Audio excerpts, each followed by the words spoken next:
Welcome to Behind the Muscle podcast. Today's guest is the Gut Whisperer. Today's guest is Brendan Coates. Brendan, welcome to the podcast. Hey, Quentin. Thanks so much for having me. For sure, my man. So I'm super excited to chop it up with you, Brendan. I've got two questions I'd like to start each podcast off with. The first question I have for you is, who are a few of your favorite bodybuilders of all time? I'm going to have to go back to the infamous movie Pumping Iron and have to go with, I'm going to say Ed Carney and Mr. Frank Zane. They had such an elegant, powerful demeanor about them when they were on stage, but they were also just like such gentlemen off stage. And I resonate with that. And they just had a very vintage look, even more vintage than some of the other guys. So I'm gonna have to say those two. And then of course, Arnold. He was one of my favorites. He's everyone's favorites. Now, that being said, when he made that statement about freedom and this whole, he lost some creds with me, and I'm sure he lost a lot of creds with a whole bunch of other people, unfortunately. But you still have to give credit where it's due, right? So with him. And then, as I'd mentioned just on Instagram really quick, there's a lot of heavy hitters that are local to me because I'm in Canada. I know you're in the States, but it's really cool to surround myself with people like Regan Grimes and Dorian, who's one of the first Canadian athletes sponsored by Animal back in the day, right? And Cody and Antoine. It's pretty cool. And of course, Frank McGrath with his crazy form. So it's pretty neat to be in the midst with some of these big living legends. Absolutely. And we're gonna have to definitely talk about where you train at and stuff like that. We'll get there in a minute. Sure. So at what age, Brendan, did you start lifting weights? And then why did you start lifting weights at that age? I specifically remember when I was, I think in my, I don't know, maybe 9, 10 or 11, something like that. I went to watch my aunt compete for the Miss Fitness Canada bikini competition. It's very similar to what we have right now. It's actually the same thing. It's that it's the genre where the women actually have to do acrobatics, and she won. And I was there watching. I was a kid, and I was just like in awe, looking at my aunt, her delts and her biceps and her quads, and then getting to look at all the other athletes. And then I specifically remember another aunt of mine. She was also a professional bodybuilder in New Brunswick, and she traveled in the States, and she lived in Las Vegas. So I have been influenced at a very early age. My whole family is genetically blessed in terms of health. My mom used to work in a warehouse with my dad, and she used to slug, those airplane trolleys that go up and down the aisles. She can lift one of those up on her own and, do an overhead press sort of thing. And she's got big delts as well. So I contribute my delts, my big round delts to my family. So very early age. And then you asked, when did I start working out? Yeah, I think I started working out at maybe 15 years old, 16 years old. I remember going to the gym on my lunch hour at high school. And this was the epitome of a dungeon gym. And I wish so much that I call them kids nowadays could experience gyms like that. There's really not that many left. This was downstairs, guys gym. Guys would work out in their work boots and jeans and overalls back in the day. And it was my first exposure. And to this day, I still have some friends in the same town that I've kind of grown up with, and they've seen me evolve. And it was called Sets and Reps. And it was just that the vintage iron dumbbells, and some of the stuff was rusty, and it was hands down my favorite experience. Love that, man. So, Brendan, I kind of like to use that question to transition to my guest backstory a little bit, the childhood. Sure. So if you don't mind sharing with myself and the Behind the Muscle podcast listeners, where did you grow up? Talk about some of those earlier years, talk about family, talk about any sports you were involved with, extracurricular activities up to about high school, and then we'll transition from there. Yeah, pretty very athletic backgrounds. My parents worked their butts off. They were both entrepreneurs, they ran the same business, and they provided as much as they could for my sister and I. And I played baseball, and I played hockey, and I played competitive baseball, AAA all the way up to junior A. I was a knuckleball pitcher. And then I was also playing hockey, very competitive as well. I made it all the way to AAA, then Junior A, then OHL with the St. Michael's Majors. And that was it after that. I branched off to create my own hockey school that I ran successfully for over a decade, teaching, March break camps, Christmas camps, summer camps for pre-tryouts and stuff like that. At one point, I had almost over 40 employees. So that was really awesome, especially as a teenager. And that led into the need for working out and fitness so I could just become a better athlete. And I started to get so in love with working out that I started to get too big, and I was a goalie, and I started to lose my flexibility a little bit, started to lose my speed just a little bit, but I was also into the nightclubs and trying to party and pick up the chicks. So I started to get a little vain with my looks, and then my athletic ability sort of decided to taper off. And that was my maximum capacity, playing at at the OHL level in junior A baseball for what my parents were able to provide. We certainly did not come from a wealthy family, so I couldn't afford like the one-on-one training or anything like that.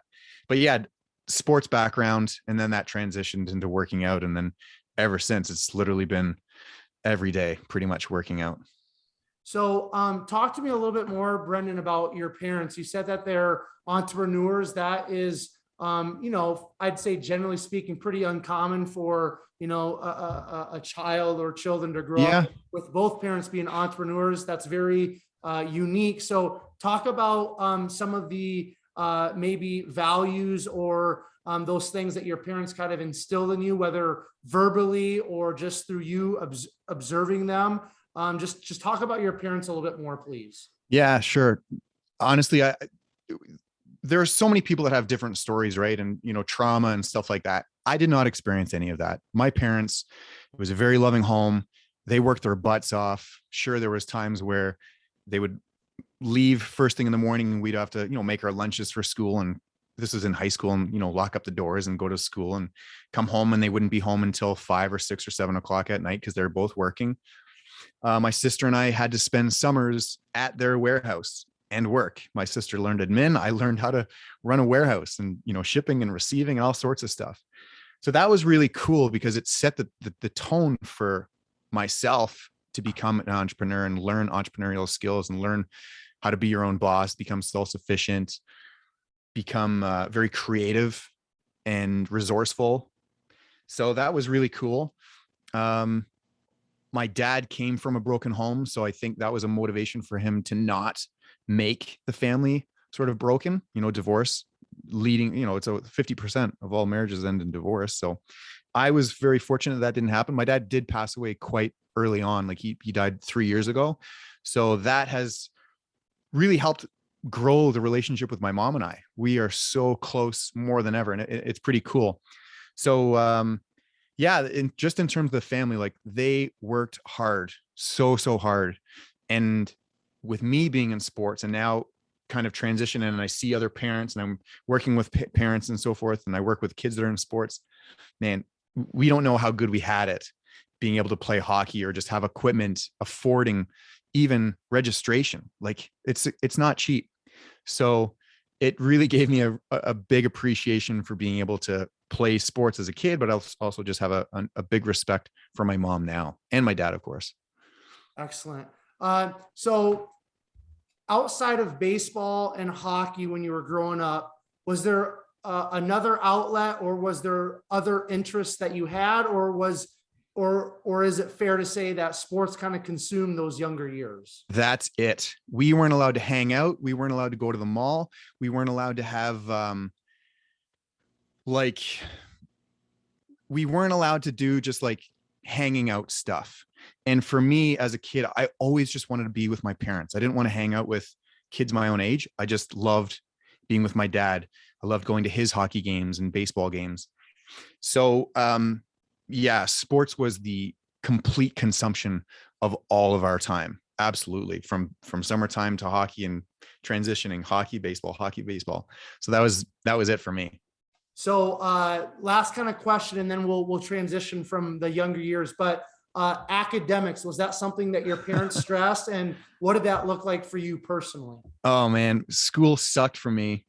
I was a horrible student, but not horrible, average at best. C's and D's. Sometimes you get a B, sometimes you get an A.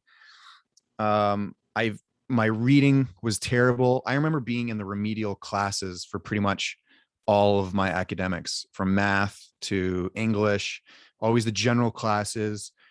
I remember being in one group, and I don't know what class it was, and the teacher divided the groups in birds. So there was the Cardinals, there was the Blue Jays, there was the Orioles, and then there was the Robins.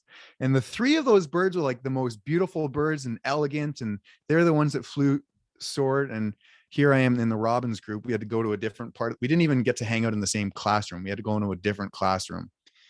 And that stuck with me. That really stuck so much that, and I'm going to kind of transition, but so much that once I went into my schooling, where I've been in the last decade, I have exponentially grown in my reading capacity to the point now I can speed read by being taught by different people and so forth.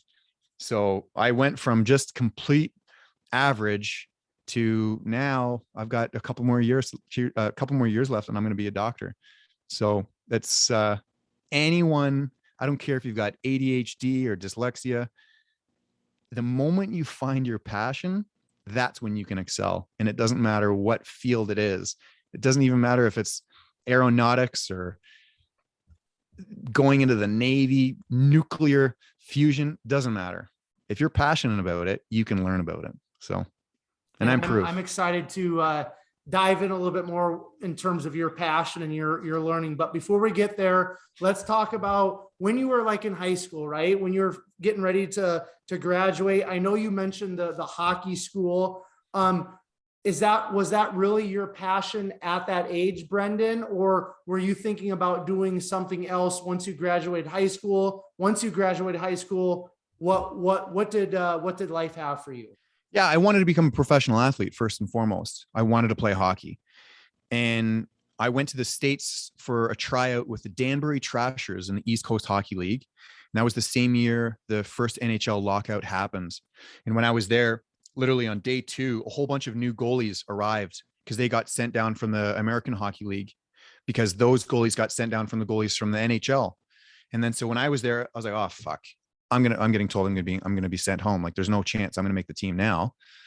So then that was it. On my way home, I'm like, I'm done. I'm hanging them up.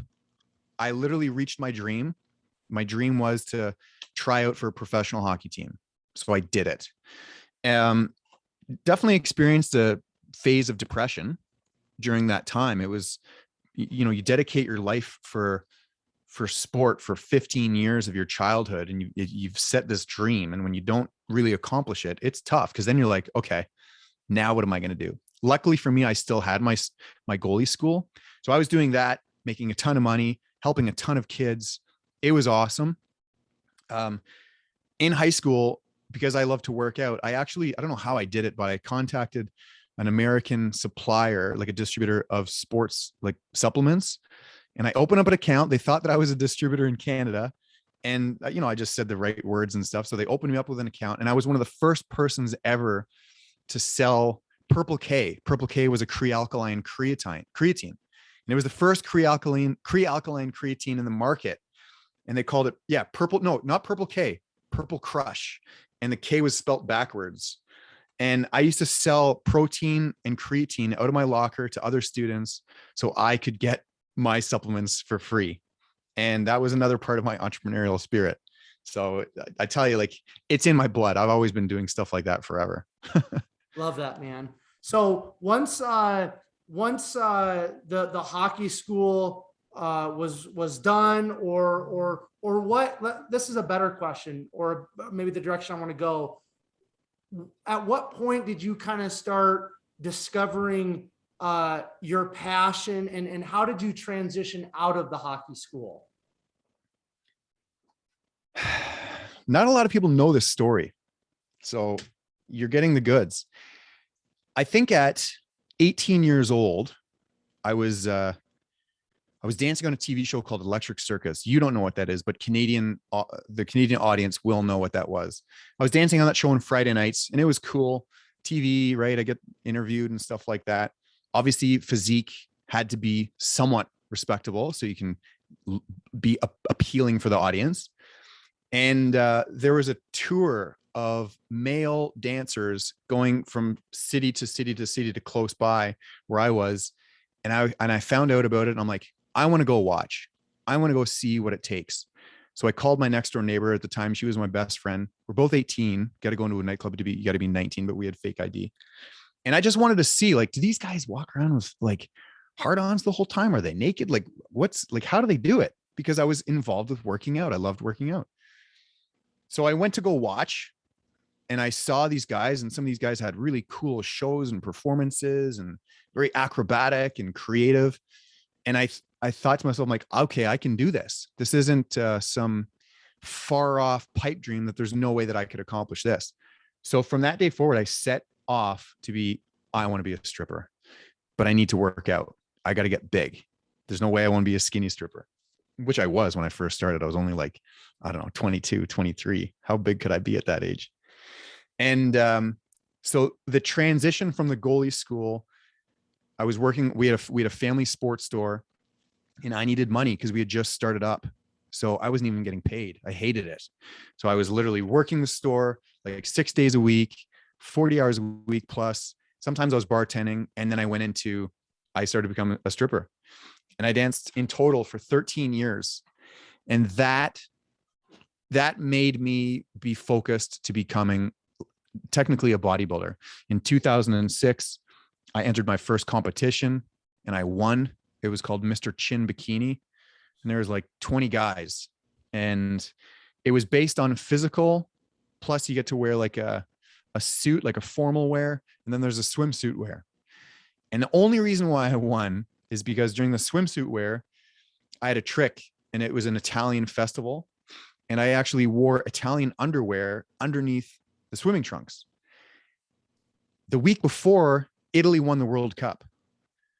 So it's a big, must have been well over, I don't know, 20,000 people in the audience. It's a massive festival. So there's like 20 guys, and it came to the part where the swimsuits and everyone's, they pull down their towel and they're just showing the swim trunks. And what I did is I turned around and I whipped off my towel as if I was going to, go naked, but no, I didn't. I had Italia underwear, and the crowd went nuts, and then I won. So that transpired into me going to Jamaica and trying a competition called Mr. Hedonism. And I won that. And that was in 2008. And then that just led me to go into bodybuilding competitions. And I tried I think it was WBFF, and then the CPA, which is in Canada. I've competed many times, a couple top 3 places, a couple top 5 places. I've never won since doing real bodybuilding shows, but that all started from being a dancer. So I know it was kind of a long-winded story, but that's how it happened. I love that, man. That's great. So let me ask you about the 13 years you said that you were a dancer. That is definitely a very unique experience, or unique experiences. What did you take away from that time? Because that's something that most of us have no clue about, and I'm sure a lot of us have maybe some sort of connotations in our mind when we think about that type of a profession, or those type of people in that profession. So for you, from your perspective, from those experiences, what are some of the takeaways? What are some of the positives from that 13 years in that career? Everything good in my life has come from stripping as an adult, indirectly or directly. The relationships that I've made, the friendships that I've made, the experiences, the heartbreak, the travel, the opportunities. I've been doing acting in movies and commercials. That came from stripping. The competitions came from stripping. The bodybuilding, the need to be a bodybuilder came from stripping. My independence came from stripping. Now, there's certainly a lot of psychological damage, I think, that has come along from being a stripper for 13 years. And some of it is starting to surface now, believe it or not, because I've found myself in a relationship for the first time in 10 years. So I consider myself very inexperienced in a relationship, because my last one was like, I don't know, when I was 26. So I was a baby. From 26 to now, being a dancer, you get everything that you want on a silver platter in terms of sex, entertainment, everything, drugs, whatever. And when you get that sort of lifestyle, then you become spoiled. You become a little brat, sort of speak. And when you become in a normal person with a normal relationship, then you can't expect the same things. You can't behave the same way, because that's not real life. But at the same time, it was real life for me. And it's, as you'd said, like, not a lot of people can relate to that. And it takes an individual to be able to dance in front of, 100, 200 screaming women naked and entertain them, because women and men are very different. Men can be stimulated just visually, right? Where women, they need to be stimulated intellectually and emotionally. So you got to be able to do that on stage and capturing their attention in different ways. So yeah, like I said, like, you've got to be a different cat to do that for 13 years. And there's a lot of bodybuilders that come and go. They try it. They think that they can do it, and they can't do it.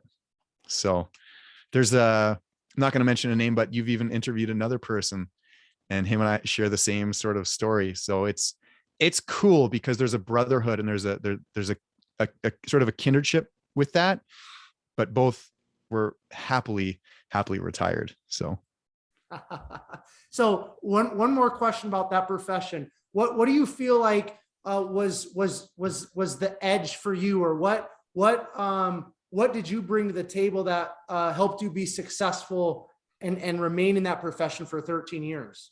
yeah, that's a really good question. And it's something that I'm sort of exploring myself, even right now, even through therapy and just personal development. I was able to put on a facade. I was able to act as someone who I'm not, right? So I got to be an alter ego of myself. And that was really fun, because I got to behave a different way. I got to be someone who I'm not, or maybe be someone who I want to be, right? So that was really interesting. What was the main question again? I don't want to get distracted too much from it. Just what do you feel made you good or Okay. Yeah. excel at that profession for 13 years? So in addition to my aunts being professional bikini and bodybuilding athletes, I come from a very theatrical background. My mom acted on stage in plays for as long as I can remember. And so as a kid, I would go watch her plays, go watch theater, go watch rehearsals. And I got to watch her be different actor or actresses or actors, right? Different characters. And that definitely translated into my ability to perform on stage and be different characters, from a cowboy, a police officer, firefighter, you name it, a lumberjack, Mr. Clean. I did so many things, and that's what separated me from all the other dancers, my theatrics and my originality. And then also, because I also come from a musical background, I played the drums growing up as a kid. I played in jazz bands, rock bands. My dad played guitar. So because I had such an appreciation for music, I actually composed all of my own sets, and I mastered all the music together. So I would say arguably I had the best music, and people liked my music the most. So I was, like I said, I did it for 13 years, very, very successful. I was one of the top dancers in all of Canada during that era, among with some other guys. So pretty cool, pretty cool experience for sure. Absolutely, man. I absolutely love that. Now, during that 13 years that you were a dancer, now did you have other sources of income, or was that your main profession? Yeah. So I was running my family sports store for that time. And then on weekends, I would do the dancing. I retired. I moved to Jamaica to start my own party boat company, which is really, really cool. And then I moved to the Cayman Islands to do events. Basically, the guy that I was renting the boat from in Jamaica, he hired me to live in Cayman and do all of his operations and boat cruises and stuff like that. And that was awesome. And then when I moved back, I was like, okay, I need to be full-time dancer because I got to make some serious money. So I did that, and I was dancing in Niagara Falls, and then I forget where it went to. Yeah, into Toronto after that. We went on tour. That was for a few years, maybe 4 or 5 years. And that was full time, just hustle, hustle, hustle. What else was I doing in the meantime? Yeah, I was bartending as well, but that was it. But I needed this. I needed that income because I decided to start my schooling. So I was in school full time, and then dancing full time, and then bartending. So dancing was the only way that I could be able to make a full-time income 2 nights a week, 3 nights a week. And that enabled me to pay for 3/4 of my med school. So. Okay. So I want to take a step into your bodybuilding, and then we're gonna take a step back and start getting into your schooling and how you kind of have come to be where you're at this point today. So talk to me, Brendan, about, you already told us kind of why you got into bodybuilding. It started with, I think, kind of in alignment with the dancing, and then you competed in a couple of those, I'll just call them unique shows. And then you actually got into bodybuilding as we know it today. Right. Yeah. But talk about actually competing. What do you like about bodybuilding?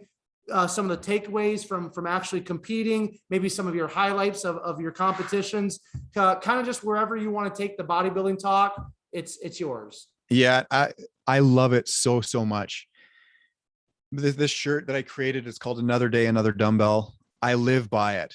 The day is not complete unless I've worked out. Now, of course, we have rest days and so forth that we need to abide by, but ultimately it's been my lifestyle forever. And I've always had a good physique.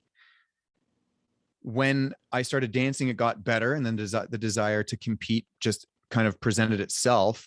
And then I started to really try to separate myself among all the dancers so I could be the best and the biggest and like the most attractive and just have that physique.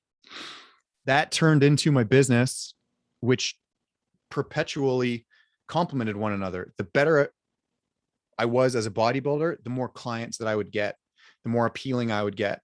So the more I decided to compete, and the more I was able to fine tune, the more I was able to learn. And then I could translate that into my own clinical work. I met Cody Amy, who, you've code red. He was one of your guests recently, and he took me on as one of his first athletes to coach for bodybuilding. He did such a great job. He taught me so much stuff, and I just kept on getting better and better and better. And I was literally just whatever he said I had to do. And he taught me how to totally level up.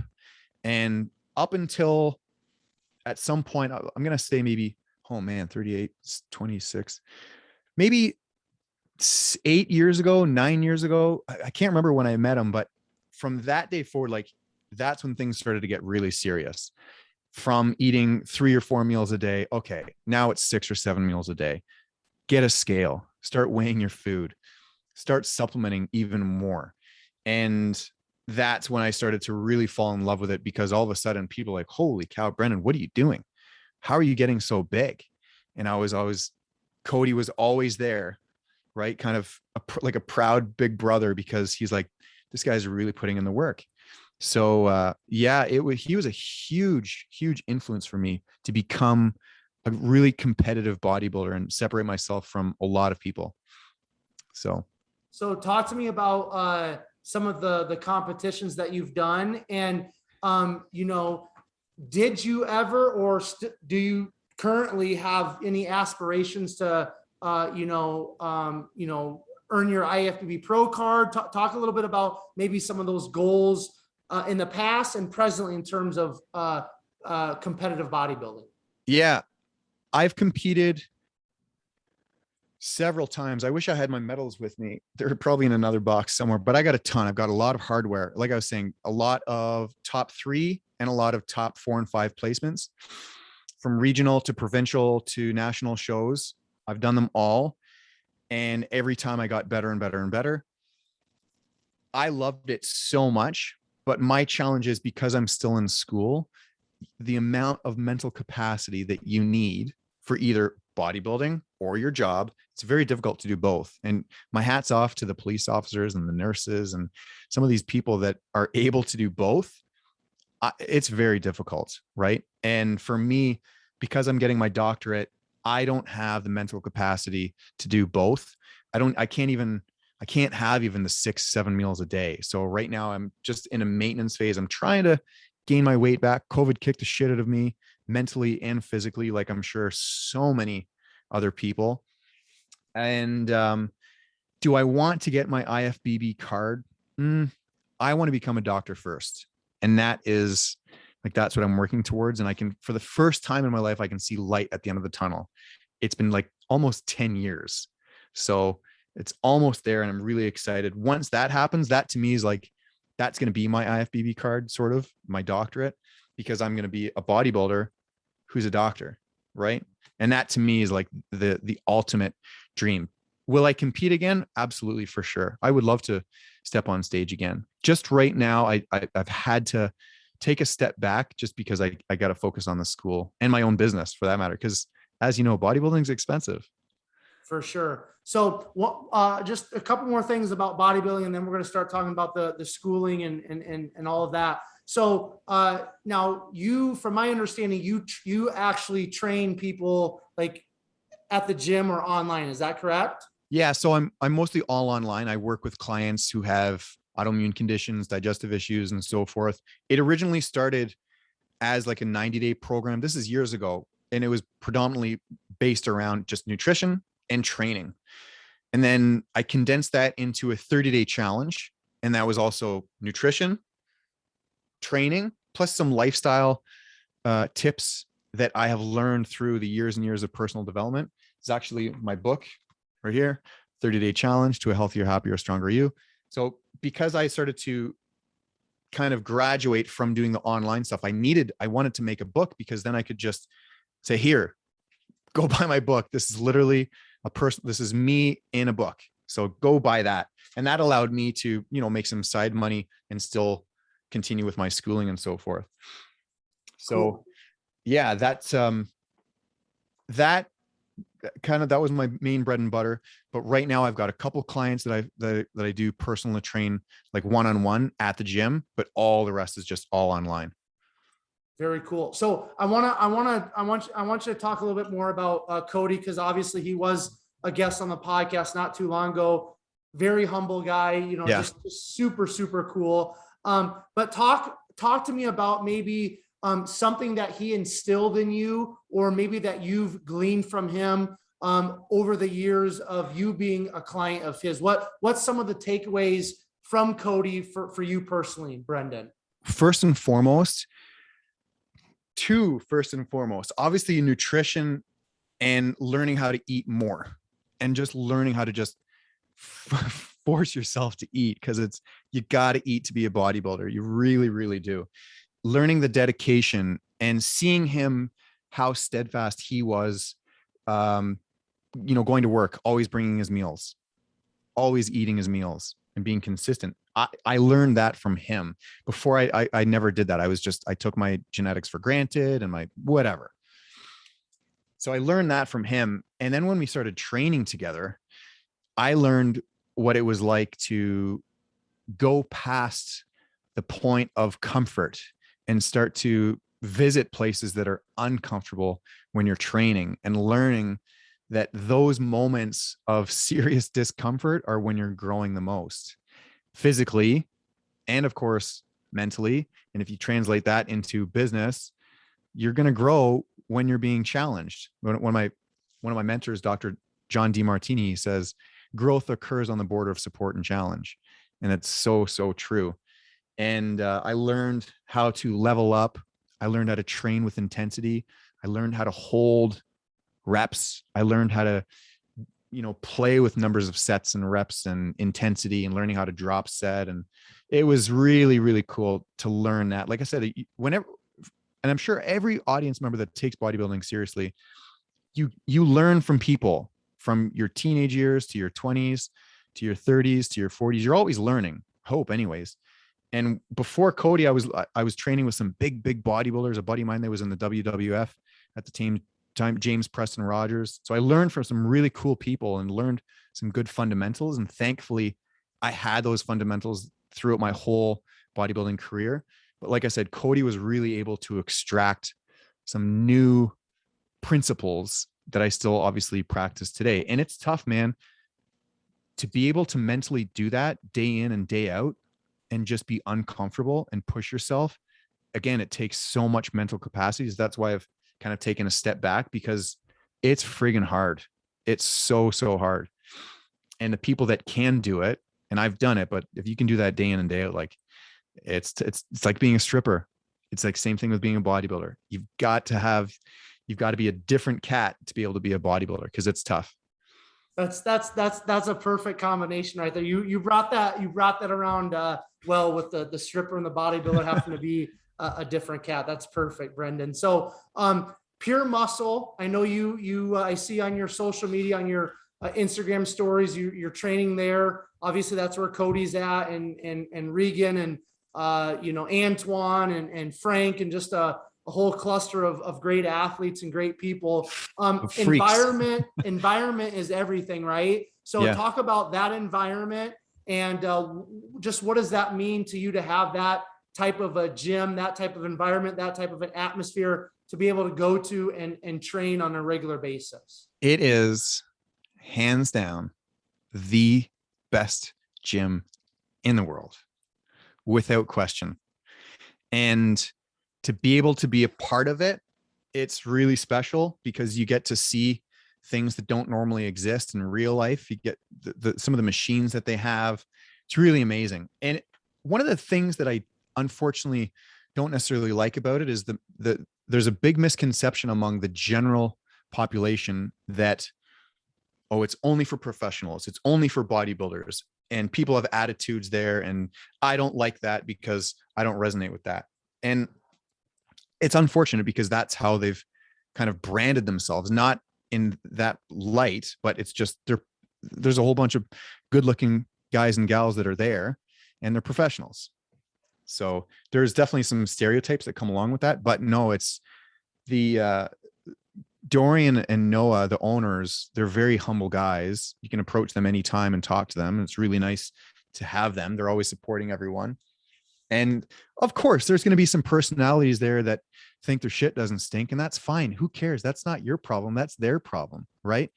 And you also got to understand that they are there for a purpose. They're not there to talk. They're there for work. So let them work.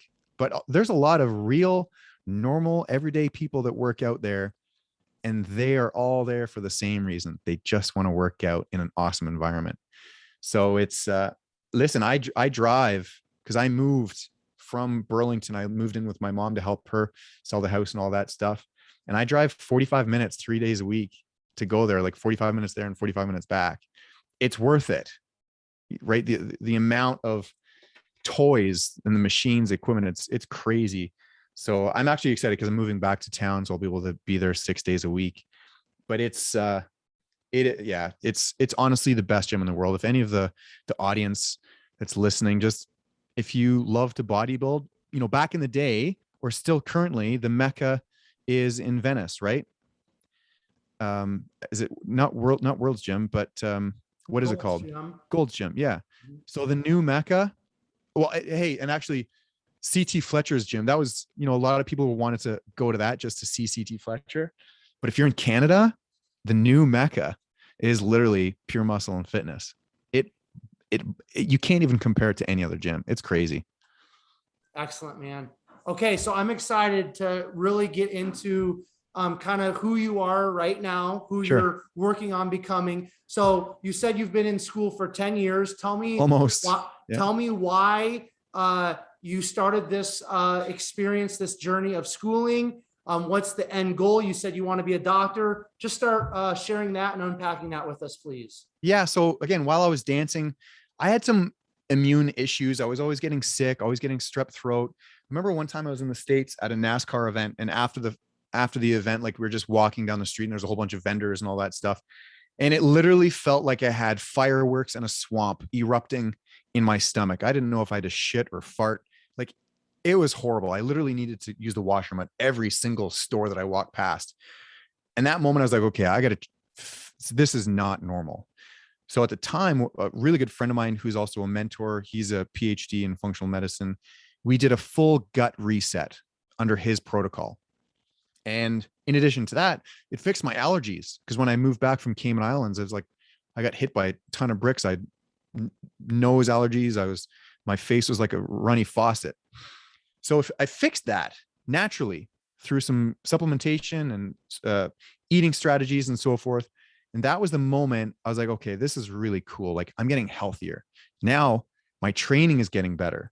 My body is getting better. I'm becoming more of a finely tuned athlete because now I'm absorbing the food and things are starting to work. And while I was stripping, because I was the best looking, I'm not going to say best looking, but most physique, rounded guy, women started asking me just about fitness stuff. The pinnacle was this lady came up to me. And so my stage name was Bronco. So this girl comes up to me and she's like, Bronco, I want you to give me a VIP dance, but I don't want you to get naked. I just want you to teach me about nutrition, how to lose weight. I was like, okay, I can do that. So I literally took her in the back of the VIP and I just sat beside her and I just started talking about nutrition, fasting, body, like understanding how to burn fat, weightlifting, everything, cardio, you name it, just the most basic principles. And afterwards she stood up and she gave me a big hug and she went in her pocket and she gave me $100 bill. And I was like, ding, ding, ding, ding, ding. The light turned on. I was like, holy shit, I can do this. So then throughout a certain amount of time, I decided to create this program. And that's what I was saying, like the 90-day challenge. And it was amazing because I've designed this program in every city that I was in touring. I was able to market to all of the women that would go to the nightclubs. And it was really cool because I was still starting, but my audience were literally beginners at everything. So they were winning huge. I was winning huge, creating and literally like practicing. And to the point where my mentor said, Brennan, you got to go to school for this. Like, I think you found your calling. And I said, yeah, I need to, because I want to add more value. So I enrolled at the Canadian School of Natural Nutrition and I got my diploma in holistic nutrition.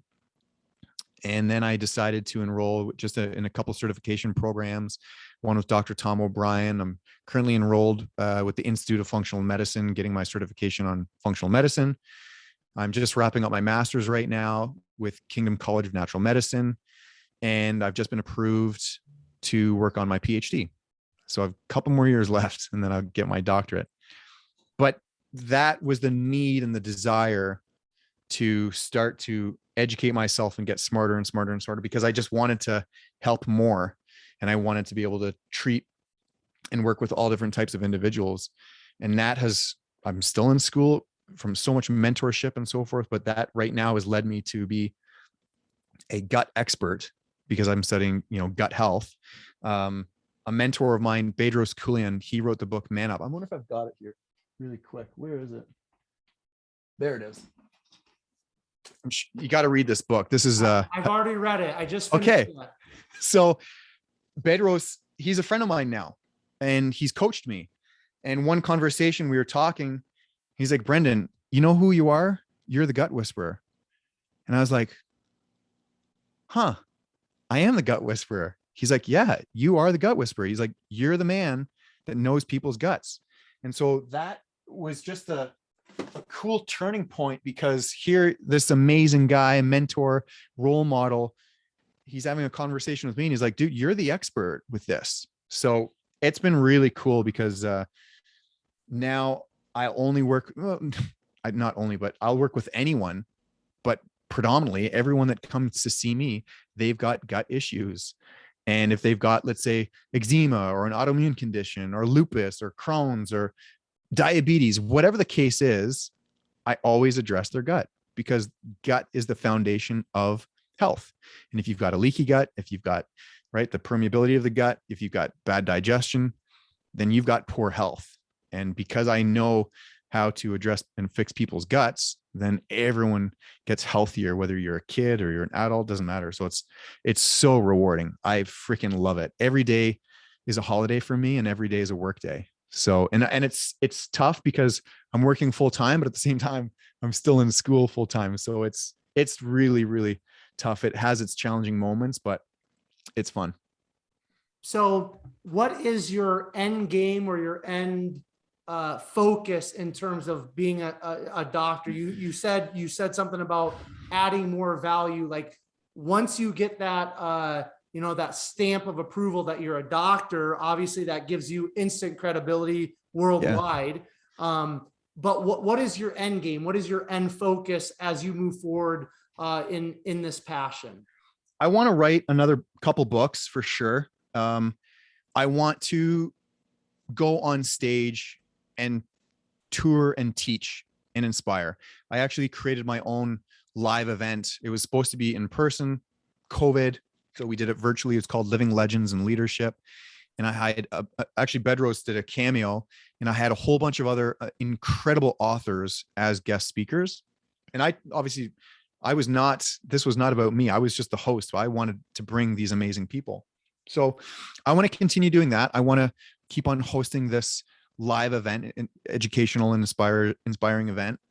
And I just want to continue to teach. So in two different capacities, one on like a patient practitioner relationship. So I teach that way, but I also want to teach practitioners how to scale their business and how to grow programs and so forth.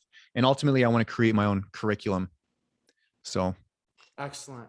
So let's talk gut health and bodybuilding, right? Because yeah, everybody that's listening to this has some sort of interest in bodybuilding, whether they're competing themselves or they're just a fan. So, and the more that I listen to bodybuilders, whether it's through my own podcast or other people's podcasts or through social media, I'm finding out, more and more that there's a lot of gut health issues within the bodybuilding community. And a lot of the bodybuilders don't really want to talk about it. But again, the more you listen, the more you kind of find out that it is very prevalent. So first of all, I would love to have you talk about leaky gut. And because that's a terminology, there's a lot of terminology thrown around in terms of gut health that, I think some of us maybe understand to a certain extent, maybe what it is. Maybe we don't. We know that we're supposed to take glutamine for leaky gut, but we really don't know why. So what is leaky gut? Yeah. And then maybe talk about some of the main issues that you see in terms of bodybuilding lifestyles that can cause leaky gut and other digestive gut health issues. Sure. So moving in this part of the conversation, I'm going to direct this all towards athletes and bodybuilders, but obviously it's pertinent to anyone. What is leaky gut? Well, first we got to understand what the gut is. The gut is basically a two-part process. It's a barrier. One, it accepts nutrients for absorption and distribution. So your body can think and fuel and exercise and digest and function. But it's also a barrier that prevents things from invading and essentially entering into our systemic bloodstream and causing an immune response. So toxins, pathogens, viruses, things that don't belong, that gut is designed to act as a protective barrier.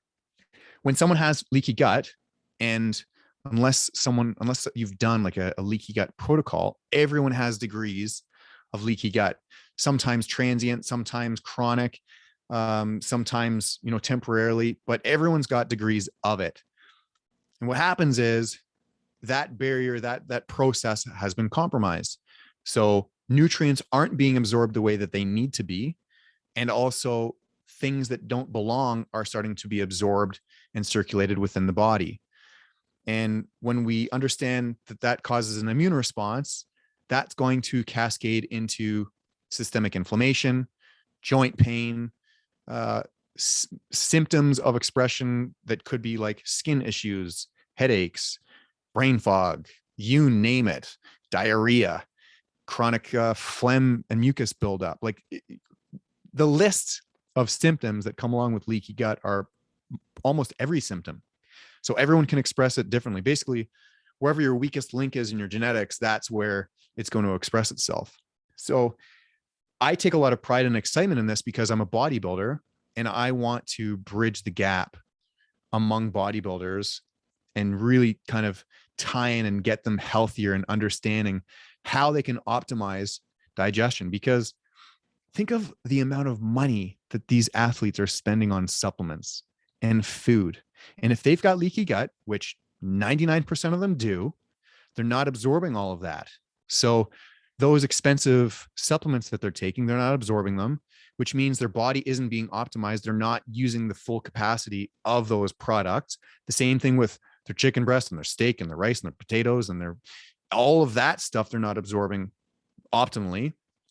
So what's really cool is if you've got good gut structure and strength, then you can actually pull back a little bit on supplements and pull back a little bit on food because you're actually absorbing all of it. So in turn, that can actually save a little bit of money, give your body a little bit of rest because you're not processing all that stuff. And at the same time, you're going to really grow even more. So there are some athletes that are starting to adopt a more healthier gut lifestyle, but all in all, it's like, I would say soccer is the most advanced sport in terms of understanding nutrition, just as on a professional level. And then obviously some of the Olympic sports, but like football, not that good. Baseball, not that good. Hockey's horrible. And bodybuilding is the worst. They think that they know their stuff, but their eating habits and drinking with their meals and drinking coffee right afterwards, all of these things cause leaky gut. So I want to be that gap. And I'm just starting to work with some athletes now, and it's so awesome because athletes are the easiest people to work with. So I want to use your terminology. I want to add some value to the listeners, some takeaways for them, some practical things that they can apply immediately if they are having some digestive issues. Obviously, they're going to be able to reach out to you and connect with you and maybe even be coached by you and really go deep. Hey, listen, I'll spill the beans. I'll give them the whole protocol in this conversation. So by all means. Well, I want them to touch base with you, but and if we give them too much information, just like myself, it's an overload. But what are a couple things we've talked about? Not drinking liquids while you're eating, just some practical things like that. And then maybe some supplementation, like the glutamine. Yep. Between those two things, what's some information you can give to the listeners? First and foremost, I use this analogy and I love it. And sometimes it's like, well, I don't really understand. Chew your drinks, sip your foods. Chew your drinks, sip your foods. What does that mean? It means that for those that are going to watch this video on YouTube,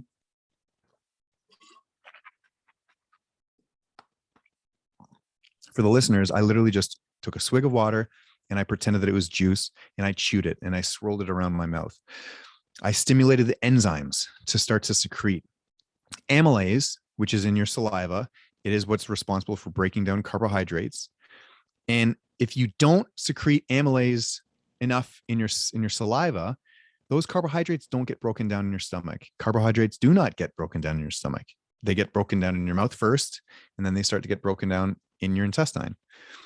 So that's why I say chew your drinks and then sip your food. So when you're eating, you got to chew.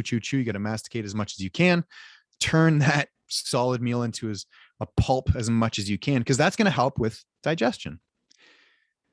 That's number one. Don't drink with your meals. Why?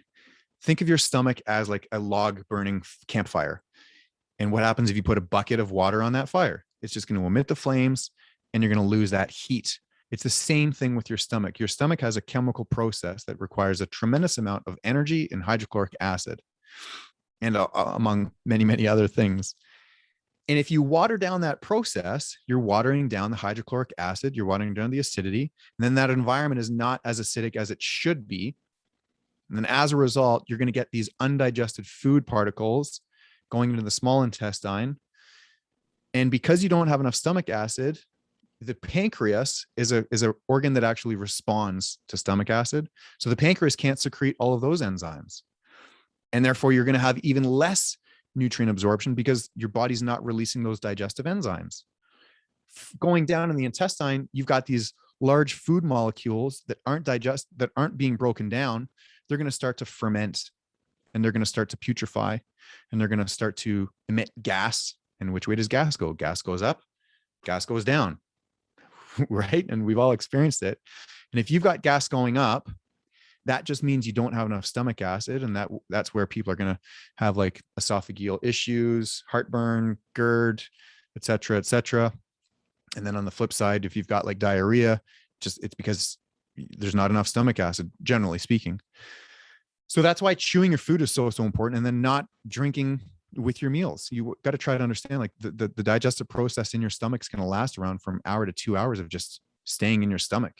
And then once that food enters in the small intestine, sure, that's when you can start to gulp those drinks. And that's one of the challenges that bodybuilders have, because we're taught to drink 3, 4, 5 liters of water every day. And we're eating 4, 5, 6, 7 meals a day. So how can we possibly drink that much water and eat that much food, dividing them in half or keeping them separate? That's why drinking water first thing in the morning is so important. Just try to get as much as you can in before your first meal. And then obviously right before bed, because we're detoxing when we're sleeping. So that's why you got to be really, really hydrated.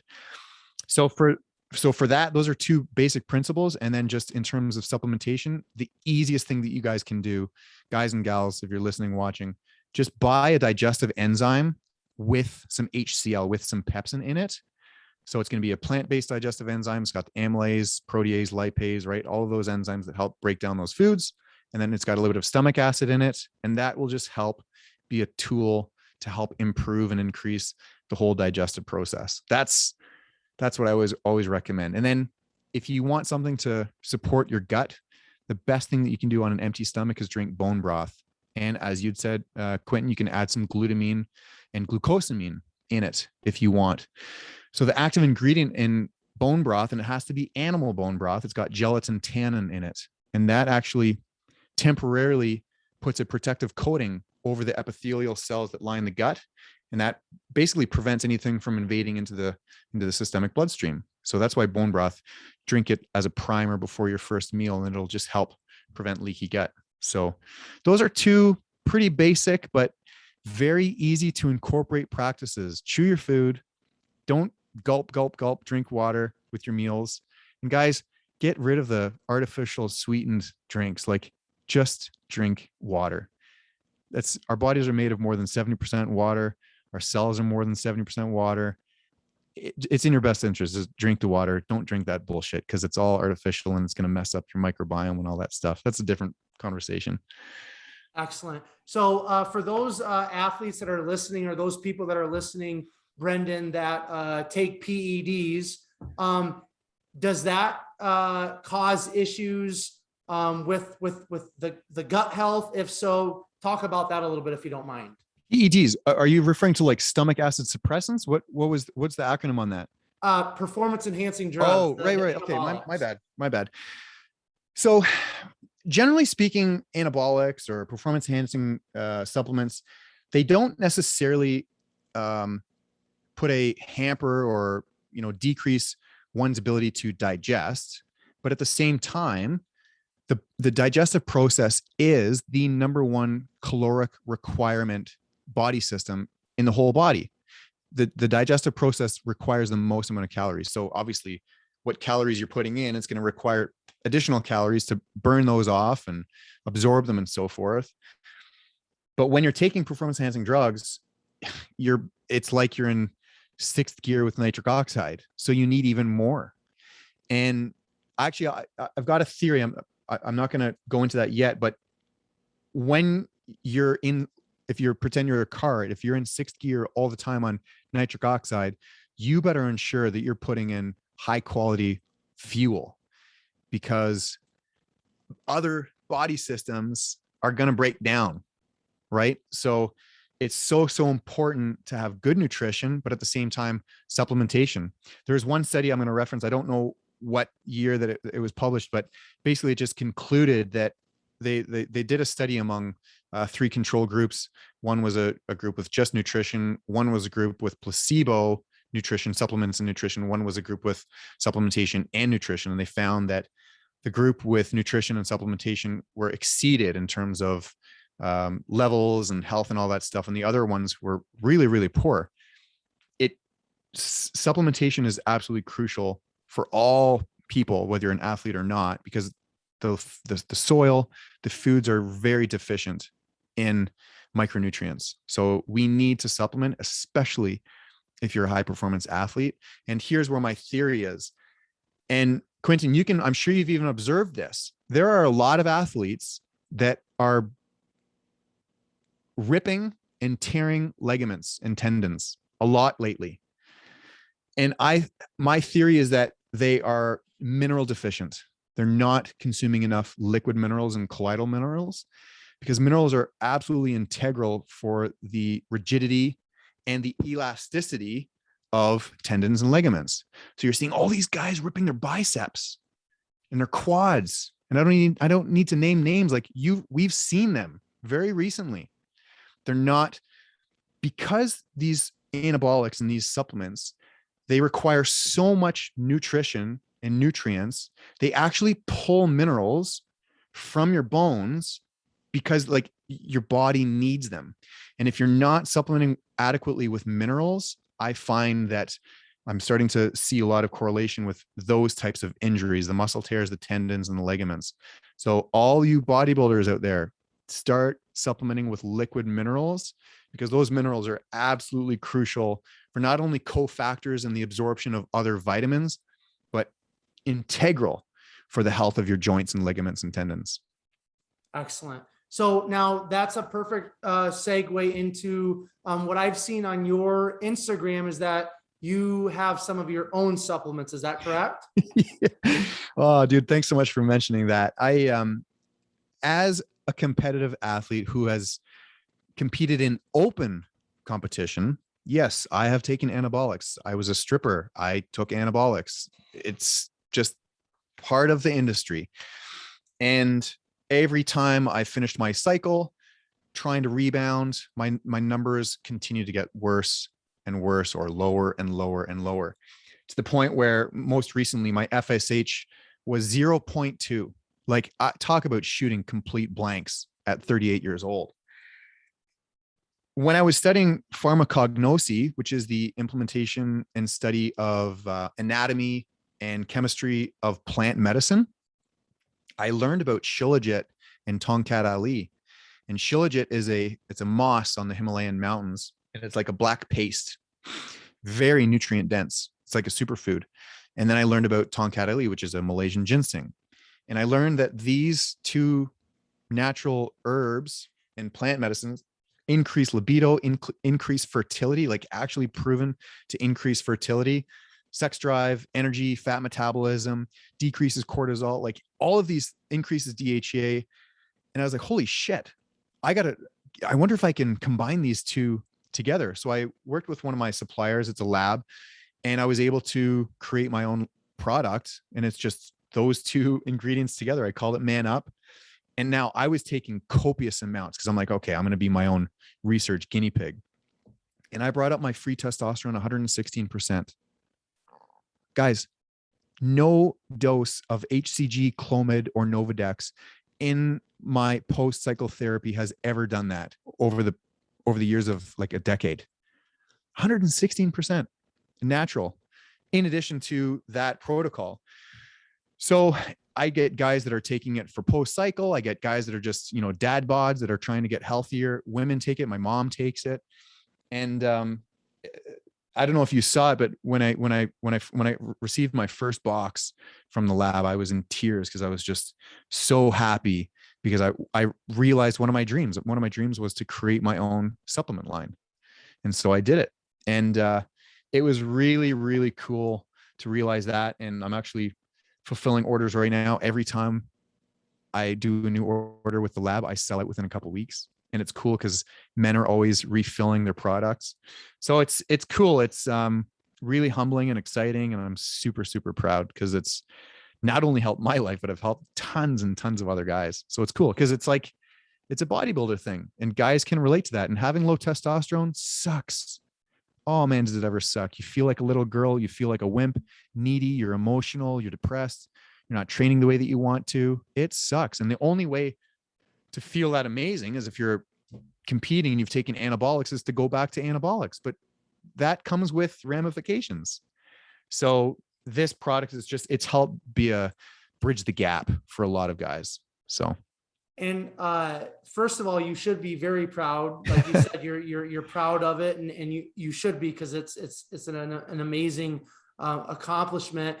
Second of all, for those of us that are interested in these supplements, are they available in the States? Are they on a website? Like, where can we go to find them, or is it just kind of like on the DL right now? Yeah, no, it's unfortunately I've dropped the ball in terms of, creating a sales page or a funnel or anything like that. I've been very fortunate that my following on Instagram and through my email newsletter list and Facebook, that's been a driver exclusively for sales. So people just literally email me or send me a message on DM like, "Hey, Brendan, can I try it?" And it's so that I just sell it direct and I just ship it out from my home.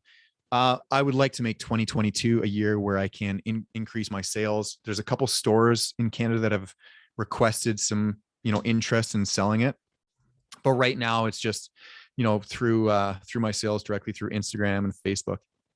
Okay, cool. And for those of us that are not in Canada, if we want to reach out to you through Instagram, do you ship I do. outside of Canada? Yeah, I do. I ship it to the States. I've got a lot of, actually, I've shipped them from as far as Australia to a lot of people in the States. So it's pretty cool. It's really, really cool. Excellent.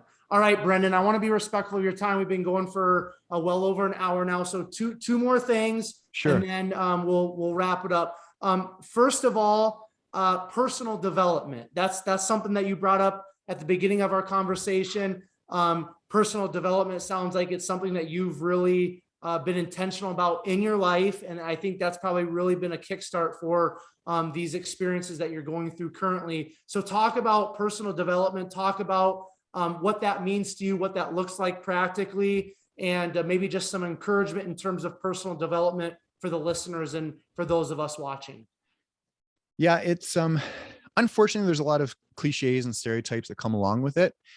And I think the reason why a lot of people have difficulties fulfilling or following through with personal development is because it requires follow through. And a lot of times people will be like, "Ooh, rah, rah, rah. I'm motivated. I'm excited." February 1st rolls around and their New Year's resolution dies. Right. So a lot of people connect or make the correlation to personal development with failure. But personal development is a lifelong process. And it begins when you start to want more. Now, narcissists want more, right? There's always that, but at the same time, there's definitely a humble desire for personal growth and getting better and achieving and setting goals and working towards goals and so forth. It started for me in 2006 when I watched The Secret. And from that day forward, I was like, "Oh my God, this is amazing. I can set goals. Like I can forecast things and I can achieve them." I was obviously doing it as a kid, but it's been a big thing. Actually, my first book, it's called 33 Steps to Reclaiming Your Inner Powers by Stuart Wilde, Infinite Self. Great book. So for someone that has just decided to get into it, or you're in a lull and you want to just feel good and get inspired, this book is 33 steps, literally like every chapter. It's like step, step, step, step. It's really, really cool. And I've been doing it. Like, as you can see, my books are my biggest asset. I love learning. And it's funny, my girlfriend, who I was saying, like, for the first time in well over a decade, I'm in a relationship with someone, and she knows how much I'm in personal development and she's not. And it's not like we have conflict, but she's like, I think that, or she thinks that people that are attracted to personal development, they start to adopt other people's personalities and traits, and they're not necessarily acting like themselves, like they become someone else. And that's another misconception, but at the same time, it is sort of true. Some people get caught up and they start to become someone else. So it's, as an entrepreneur, as someone that's spiritual and you want more, personal development is awesome, but it comes in so many shapes and forms. It really does. So for me, it's books, mentors that either know me or that don't know me. It doesn't matter. Like, I've got so many mentors. So yeah, I love it. It's helped me, like I said, achieve everything that I'm happy with, and even things that I'm not happy with. It's been amazing. So the last question that I have for you, Brendan, going back to bodybuilding, what would you say bodybuilding has given you, or what has bodybuilding taught you? Fulfillment, for sure. I just came back I did a leg day today. Bodybuilding, it allows me to challenge myself every day. It allows me to set a goal and achieve it every day. It allows me to grow physically and mentally every day. It's I say this with so much pride. Bodybuilding has allowed me to be a walking billboard. And my physique, I'm so proud of. I walk the talk. And when people see me, they're like, oh shit, he's serious. Now, look at the size of the guys in the background behind you. I don't have that, right? And I'm not like that. Some of my best friends always make fun of me because I'm the smallest dude out of all my friends. Like right now, I'm like 181 pounds soaking wet, but I still look big, and I still am. And it's funny, right? Because all these guys that I'm friends with are like, 220, 230, 240, 250. But it does, like, true bodybuilding doesn't care. True bodybuilders don't care. Like I said, if someone has an issue, that's their problem, not yours.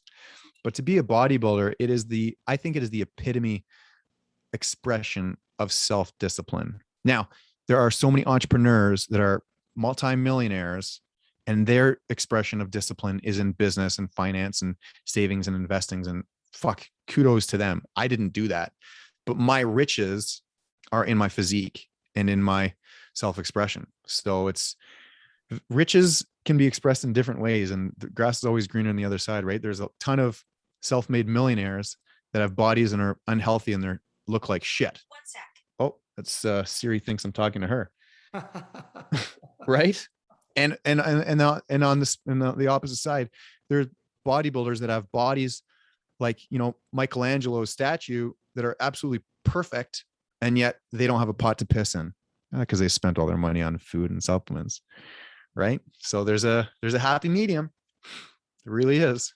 Awesome. So Brendan, first of all, I want to thank you for taking some time out of your week to just share your story, share your wisdom, share your insights with myself and the Behind the Muscle podcast listeners. Now, before I kind of close us out, I want to give you the platform to share any final thoughts, any final words that you would have. And then those of us who want to connect with you, on social media, website, wherever you'd want to send us, please share that information, any sponsors, anything that you want to share in closing. The platform, the floor is yours. Yeah, no, I appreciate that. Thanks so much. Just if you're interested in maybe a different sort of approach or a different personality compared to the conventional bodybuilders that you're following on Instagram, my Instagram is Brendan M.A. Coates. So BRENDANMA Coates, like a jacket, COATES. That's predominantly my number one platform where I'm active. I've got a pretty decent YouTube channel. It's Bodies by Brendan. And I basically, if you've got a family member or someone that's struggling with digestive issues or an autoimmune condition or autism or ADHD, or if you're a bodybuilder and you want to improve your digestion, if you're walking around and your stomach feels like you're 3 months pregnant, two things: either one, the food's wrong, or two, the digestion's wrong. And in most cases, both are happening simultaneously. And it's an easy fix. That's why my current program, it's a 45-day gut reset challenge, because I can pretty much guarantee that I can fix someone's gut in 45 days or less. And when that is achieved, because trust me, I know what it feels like to walk around with literally like fireworks in a swamp in your stomach. It's horrible. You don't feel like yourself. You don't know if you're going to shit or fart or burp. Like, it's the worst. But when your stomach feels good, you finally feel like yourself, and then you can start to really crush your goals. So that's what I do. It's like I said, every day is a vacation for me. I'm so blessed to do exactly what I want every single day and work with amazing clients. And I really appreciate being on this platform and sharing this, because as we both concur, the bodybuilding industry is missing some serious aspects of gut health. And if you can get a good, healthy gut, guaranteed you're going to look like a complete specimen on stage, and you're going to perform and feel a heck of a lot better. So that's the name of the game. Love it. Thank you so much, Brendan. I appreciate it. Thanks, Quentin.